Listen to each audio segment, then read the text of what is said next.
বিশ্ববাজারে টানা 2 সপ্তাহ কমার পর কিছুটা বেড়েছে নিরাপদ বিনিয়োগ হিসেবে পরিচিত মূল্যবান ধাতু স্বর্ণের দাম। ট্রাম্পের বাণিজ্য নীতি ও মার্কিন কর্মসংস্থান বাড়ায় স্বর্ণের বাজারেও প্রভাব পড়ে। কম দামে কেনার সুযোগ কাজে লাগাতে বিনিয়োগকারীরা বাজারমুখী হওয়ায় বেড়ে যায় স্বর্ণের দাম।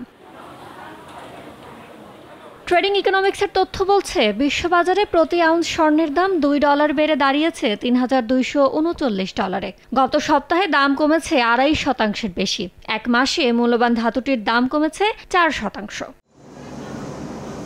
এদিকে দেশের বাজারে কিছুটা কমেছে স্বর্ণের দাম। এ দফায় ভরিতে সর্বোচ্চ $3,570 কমিয়েছে বাজস। এতে রোববার থেকে ভালো মানের অর্থাৎ 22 ক্যারেটের 1 ভরি স্বর্ণের দাম 1,68,976 টাকা, 21 ক্যারেট 1,61,302 টাকা, 18 ক্যারেট 1,38,253 টাকা এবং সনাতন পদ্ধতির প্রতি ভরি স্বর্ণের দাম দাঁড়িয়েছে 1,14,296 টাকায়। ইয়ানুর শিফাত, সময় সংবাদ।